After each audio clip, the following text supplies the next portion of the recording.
Nagbabalik po ang inyong programa, DepEd Hour, at medyo kanina Ma'am Jane ay nabigatan tayo sa usapan sa mga functions, medyo light ulit natin ngayon at pag-usapan natin yung mga adjustments ng ating mga hepe, ano.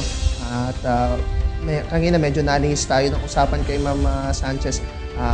Kay Ma'am Sanchez na rin tayo para malaman natin yung adjustment ni Ma'am. Baka naman alas 10 na umuwi si Ma'am, ano, sa tanami ng trabaho niya, Ma'am.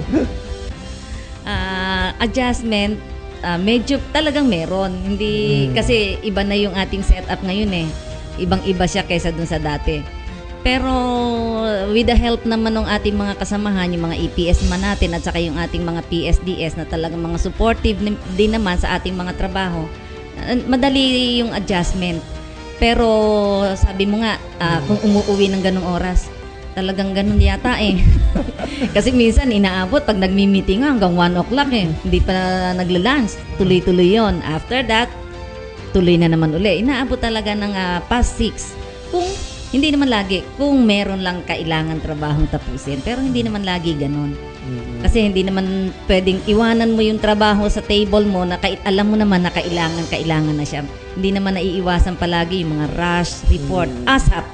Palagi yun eh. Yun ang word ng DepEd ngayon eh. ASAP. Hindi na, alam mo, hindi na mawawala yun. Kasi kami teacher pala. Hindi naman lang, teacher. Pero talagang naawat din kami ng gabi. Pero enjoy naman. Okay naman. Yun. Tanong ko muna din kay Ma'am, kay Ma'am Sanchez. Ano po? Kayo po ay hepe ng CID. At the same time, kayo pa rin po ang EPS ng mathematics. Ay, hindi na. Ay, hindi na po. Actually, ngayon meron ng bagong memo. Ginawa lang kanina, hindi pa napipirmahan ni Ma'am. Pero by tomorrow, may bago ng assignment. Pwede ko bang sabihin na ngayon yon? So, yung sa EPS ng mathematics, kasi ako nga dati doon, binigay ngayon kay Dr. Palyok ang mathematics elementary. Ang mathematics secondary ay kay Dr. Sunny De Leon at kanya rin yung MAPE. And then yung English and Media ay kay Sir Glenn Agustin. Siya na ngayon ang EPS ng English and Media. Si Dr. Melody Sindak na bago ngayon, kasi simula lang niya last April 6, kahapon yata yun ano. Kahapon ay siya naman ang EPS in charge sa SPED.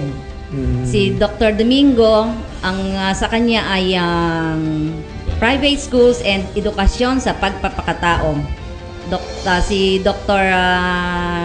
De Leon ay Filipino, Mrs. Tabangay sa Araling Panlipunan at Kindergarten. Sino pa ba?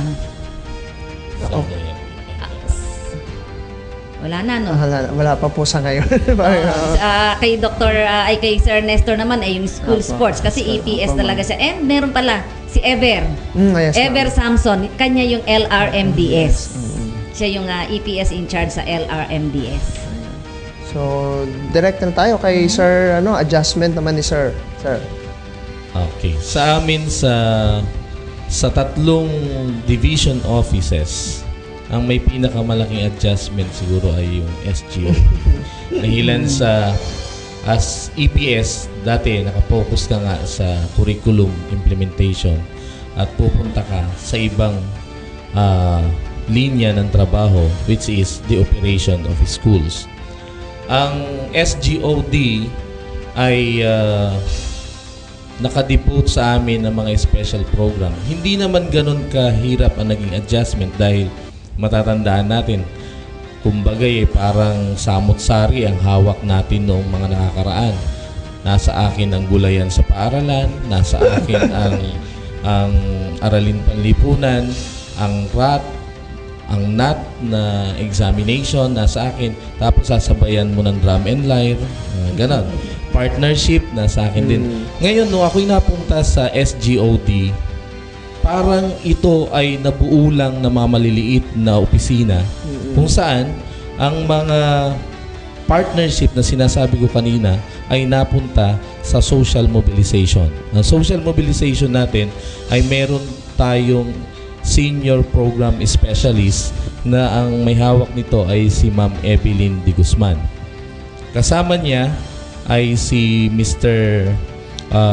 Noel Londerio as Specialist 2. Sa School Management Monitoring and Evaluation, ang kanilang pangunahing trabaho ay ang implementation, administration of National Achievement Tests under kay Dr. Norma Ison kasama si Dr. Rowena Ulalan. Then, yung ating Human Resource Development, ito ay lahat ng mga training ng teachers, training ng mga personnel ng Division Office ay dadaan doon sa Human Resource Development under Mr. Nicolas Bayan. And ang kanyang specialist too ay si Mrs. Sheila Prieto.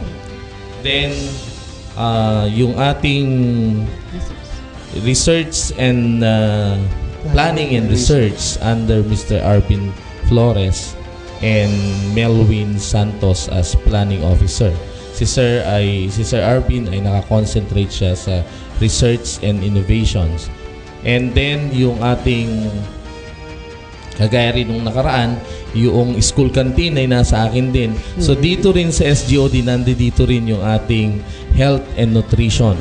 Sa health and nutrition, meron din tayong tao doon, yung ating mga nurse, yung ating medical na doon sa health and nutrition. And then physical facilities, under din to na SGOD at tinahawakan siya ni Engineer Alfredo Bagadyong. EDO. Then, may bago na kahapon na naitalaga bilang project officer in the person of Mr. Jimmy Torres. Siya ay nakalinya naman sa disaster response. Ito yung bumubuo ng SGOD na kung makikita natin, kung siya ay hawak ng isang EPS na naka-concentrate sa curriculum implementation, mukhang naiiba talaga yung linya. Na kung lilimiin natin, talagang napakaganda dahil siya ay nakasupport doon sa ating curriculum implementation para ma-implement nila ng maayos ang curriculum na ito. Nandito ang technical support ng SGOD. At saka naalala ko po, no, nung nagra-ranking sila, sabi requirement daw talaga naging principal kasi nga, or school head, or head teacher in that case. Kasi nga, kahit yun talaga din mga function ng principal. So kung ikaw ay master teacher na naging supervisor, parang siguro limited din yung experience para doon. Kaya talaga malaking adjustment din. Pero kay sir, hindi kasi head teacher si sir before. Tama, sir. Pareho po kami ni Ma'am Sanchez. Noong una nga, yan ay dahilan kung bakit kami ay masyadong para kaming roller coaster noon. Ang term nga sa amin nun, tsugi kayo. Tanggal kayo, tapos biglang pasok, tapos biglang tanggal ulit. Nung huli, kami pala yung lalabas na hindi naman na namin talaga inaasahan. Tama yun. Ang isa sa pinakamalaking requirements o qualification para makuha mo yung isang posisyon katulad nito, ikaw ay naging isang school head. Hindi naman sinasabi na principal, kung hindi nag-manage ka ng school, humawak ka ng tao para magawa mo ng maayos yung mga responsibilidad na nakaatang sa iba't ibang division. So maliwanag po sa SGOD, tama yung description ni sir. It's an office na binubuo ng maliliit pang offices. Ayan. So balik tayo sa curriculum, Ma'am Jane. Siyempre, malaking responsibilidad ngayon dahil siyempre under hot water ang ating K-12 curriculum. Although marami na tayong alam, Ma'am Jane, sa mga ginagawa ng division para sa paghahanda nga po para dito sa senior high school. Kasi isang school year na lang, Ma'am Jane, after this school year 2015-2016, sasabak na yung ating mga unang batch ng junior high school. How are we preparing for this naman, ma'am, sa curriculum po? Actually, tama yung sinasabi mo. Talaga nagpi-prepare na. Sa ngayon nga, sa kasalukuyan, ang ating grade 4, Yes, nasa training na sila, yung NTOT, National Training of Trainers. Yung ating school heads, ma-attend na sila ng training. para dun sa preparation ng ating K-12 for grade 4. And then by third week of this month, ang ititrain naman ay ang ating mga secondary, grade 10 trainers. So NTOT. After that, a week after nung NTOT, preparation para naman sa Division Mass Training, iro-roll out naman yan para i-prepare yung ating mga teachers para maging competent naman sila dun sa mga skills and competencies na kailangan nilang ituro for the next school year. Preparation sa ating grade 10 at ating grade 4. Actually, Sir Alan, Ma'am Jean, ang K-12 program ay isa sa pinakamagandang ilustrasyon ng pagbabago ng rationalization program. Yes. Pag sinabi nating ang K-12 implementation of the curriculum itself, yung mga programa niya, siya ay nasa curriculum implementation, nasa CID. Katulad ng mga sinasabi ni Ma'am, yung pag-aaralan sa grade 4, pag-aaralan sa grade 10, yun ay nasa CID. In terms of preparation of schools, Yes. that The is infrastructure. under the Yes, sir. preparation and operation of the schools, yung mga igagayak na mga buildings, igagayak na mga teachers, yun naman ay sakop ng SGOD. So sabi ko nga, yung K-12 ay isang napakagandang ilustrasyon kung paano nakikita na nagko-collaborate yung tatlong divisions offices sa isang schools division office. Kung saan ang vision, ang panimula ay nanggagaling sa schools division superintendent, ipapatupad ng curriculum implementation division at ipaghahanda siya ng SGOD. Yun yung collaborations ng mga division offices. Nung mga nakaraan, nagiging guest natin si Sir tungkol sa K-12 curriculum sa implementation ito. Kayo pa rin po ba, Sir, ngayon ang mayroong hawak ng... Actually, ang implementation ng curriculum ay nasa nasa CID. Subalit yung preparation, advocacy, as division speakers bureau ng K-12 ng senior high school at focal person ng implementation ng senior high school ay nasa akin pa rin yun. Kaya kung titignan natin ay napakalaki ng responsibilidad hindi lamang ng SGOD kundi lahat ng mga paaralan, ng lahat ng mga personnel ng division office sa advocacy kung paano natin lalabanan yung nagiging panira, sabihin na natin panira, kung mga black propaganda about the implementation of K-12. At yung mga apprehensions po ng mga... Kahapon nga lang na may isang supervisor na nagsabi na ang K-12 daw ay meron ng inihain na TRO na wag ituloy sa 2016-2017. So, yun ay TRO pa lang, hindi pa siya lumalabas. Pero sa tingin natin, dahilan sa ang K-12 Senior High School Implementation ay isang Republic Act 10533, hindi siya basta-basta mahadlangan ng kung anumang panukala ng ating mga mambabatas kung hindi ituloy ito sa darating na 2016-2017. At tayo naman, makikita natin na talagang maraming kakulangan. Subalit ang gobyerno natin ay sinisikap, lahat ay ginagawa ang paraan para matugunan ang mga pangangailangan para sa proper implementation ng senior high school sa 2016. Ako, Ma'am Jane, pro K-12 ako, at sana lahat ng teachers kahit nakikita nila yung pansin ng pansin kasi, hindi naman din nagbibigay din ng hindi nila nakikita din yung brighter side ng nabanggit mo yan, sir. Ang ating kalihim ng kagawaran ng edukasyon at lahat ay pinagubilinan na lahat na nasa DepEd ay maging isang tagapagpalaganap ng magandang bunga ng K-12 para sa ating mga kabataan na nagnanais na magkaroon ng mas magandang kinabukasan para sa darating na 2016, 2017. Hindi ko nga malaman, Ma'am Jane, yung mga nagrararing teacher, umabsent kaya yung kakaltasan yung mga yan. Ano? Ayun. Balik tayo sa curriculum, Ma'am Jane, kay Mama Sanchez. At talagang pupils performance ang talagang focus din ng office ni Ma'am. At according to our former OIC SDS, si Dr. Rosales, magaganda yung ating mga indicators except for achievement pupils performance or students performance. How are we dealing with this naman po to improve, Ma'am? Kasi kung sa curriculum mo kayo, Ma'am. Kaya nga, yun ngayon ang focus ng ating bawat education program supervisor. Kaya nga, di ba, nabanggit ko kanina, research-based Yes, tayo. ma'am. So, based from the data, kung ano yung input sa atin ng ating mga PSDS, ang mga monitoring nila, lalong-lalo na ngayon, di ba, nagkaroon tayo ng sa NAT, Yes, Ma'am. yung NAT monitoring nila. So doon natin malalaman kung ano yung talagang pagkukulang pa at kung ano naman yung ating mga kailangan ng mga bata at saka ng ating mga eskwela. Ganon din yung ating mga teachers.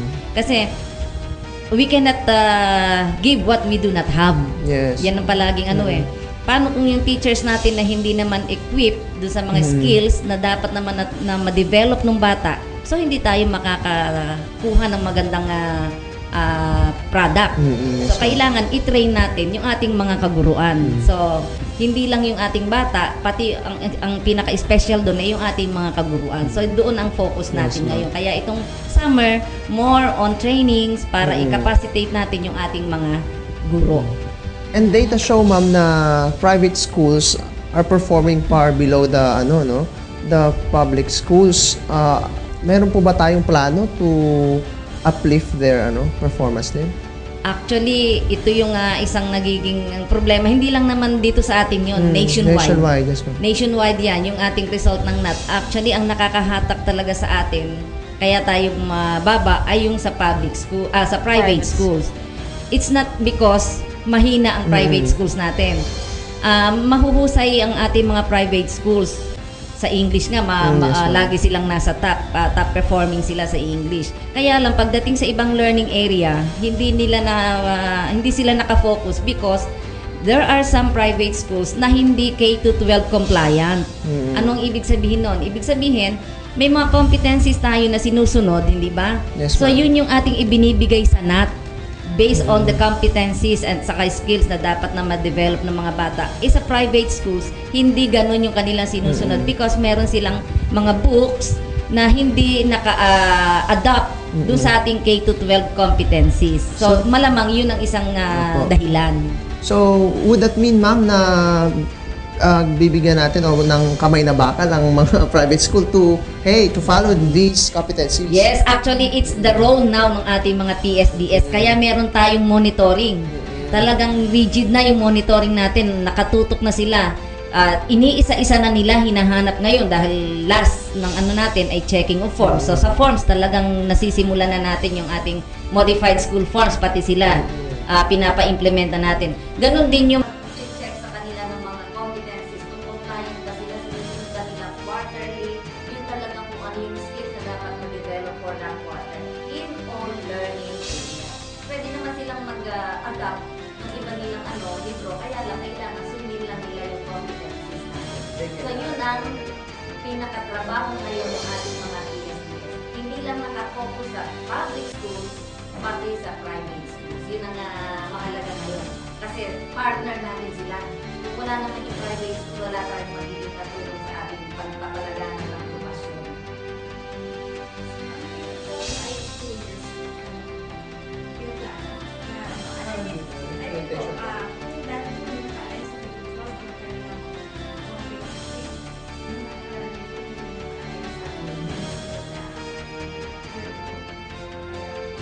Maraming mga paaralan na nagwasan natin sa na ang ginagamit nila ay textbook based.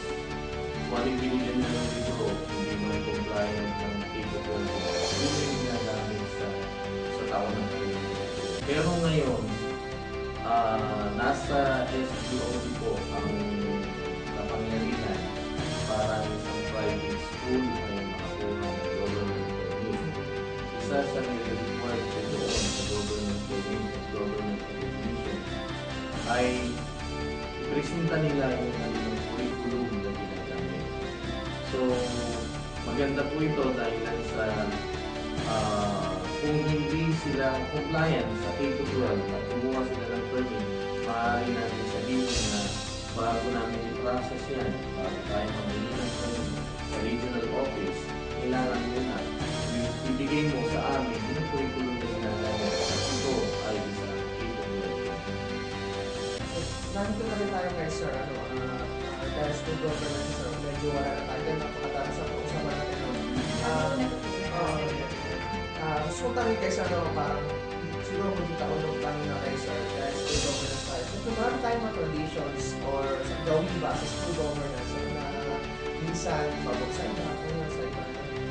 Sa tingin ko kayo, Sir, ang tatanungin, ano yung tradition o gawin sa school governance? Ang gusto rin yung i-eradicate na?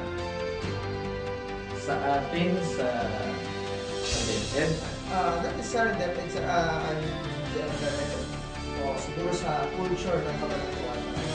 yung gusto kong mawala sa ating mga paaralan na ang pagmumonto ng ating mga supervisor, ng ating mga PSDS ay para bang isang nakakatakot na pangyayari sa paaralan na kung saan pag pumunta sila doon ay para bang traumatic ang dating sa mga teachers. Sana sa pagkakataon ito ang makita natin ang kahalagahan ng pagpunta, pagmumonitor ng ating mga supervisor ay hindi para tayo ay takutin, tayo ay pagkirapan, kung hindi para tayo ay tulungan kung anumang area ang ating kailangan na technical assistant na mula sa division. Yun sana ay mawala sa atin dito sa Camaratuan. Actually, Ma'am Jane, nawala na nga before, nawala na dito sa Kabanatuan yung para sa isang visitation. Pag may bisita, mga pagkain na minahanda, nawala na yun, kung meron na, konti na lang, and it's a part of the hospitality of the school na pero ngayon, pag sila bibisita lang, hindi naman pagkain mga hinahanda, mga papel-papel na talaga yung mga yan. Mas natatakot yan. Hindi ko ba dati meron tayo clinical supervision ng tama? Ano ba yung Yung clinical supervision ay nasa CRO natin yun. Pero tama yung sinasabi nyo, papel-papel yung hinahanap. Pero yung papel-papel na yun, doon natin makikita ano ba yung kailangan na maaari natin i-improve para sa ating mga mag-aaral. Kay Yung Sanchez na ba? Kung meron. Kasi Yung Sanchez naman, siyempre, tanong na rin natin si Ma'am. Napamigyan natin teachers pa rin sabi nga sa EDCOM report 1991 ba yun? Tagal na nun, no? Teachers are the heart of the problem. And according to Ma'am, parang observation, doon pa rin talaga, no? This and this school is today. Siguro na natin si Ma'am kung ano yung mga appeals tayo sa mga teacher since sila teachers are the heart of the themselves are curriculum implementers, no? Ito talaga, sabi ko kanina, importante talaga yung ating mga guro natin. Katulad ng sinabi ko kanina, they cannot give what they do not have. So, kailangan kung ano yung craft na meron sila, yung kanilang mga skills at talent, kailangan i-develop nila na mahalin nila para ma-share nila. Yun ang importante. Meron nga sila noon na skills, madamot naman. Ayaw na mag-share sa ating mga kasamang guro. So, yun ang kung ano natin, purpose. Kasi sa training natin, di ba, isa lang ang pinadadala per school. So, yun ang purpose para i-share ngayon yung kanilang mga natanggap ng skills and competencies para dun sa ating mga kaguruan na hindi inalan na maka-attend. Kasi lahat naman yan gusto siyempre maka-attend. Kaya lang, sabi nga, isa lang ang ating naipapadala or higit. Pero hindi lahat. So yun ang isang appeal ko sa kanila. Ano man yung kanilang ano yung meron sila na pwede nilang ibahagi natin sa ating mga kasamahan para tayo makatulong hindi lang sa ating sarili, sa ating kapwa, at most special talaga sa ating mga learners. Kasi sila ang end user. Kumbaga sila yung makikinabang sa kanila ang bagsak ng lahat. So, at the end, pag na-develop natin ng bata, buong mundo. Kasi magsisimula sa kanila, then sa community, sa society, and then sa buong mundo. Maganda rin yan, no? Kung yung teachers talaga na may skill, hindi mo sila yung kasi minsan, sila yung may skill, pero merong iba. Hindi mo na ganun yung skill. Yan. Parang may pinaghuhugutan sa malapit sa akin naman sa mga biro, wala niya tama Tapos mga teachers, ay mga Google's golden. So, lagi ko pa kasi binubuli si Ma'am. Pero totoo po yan.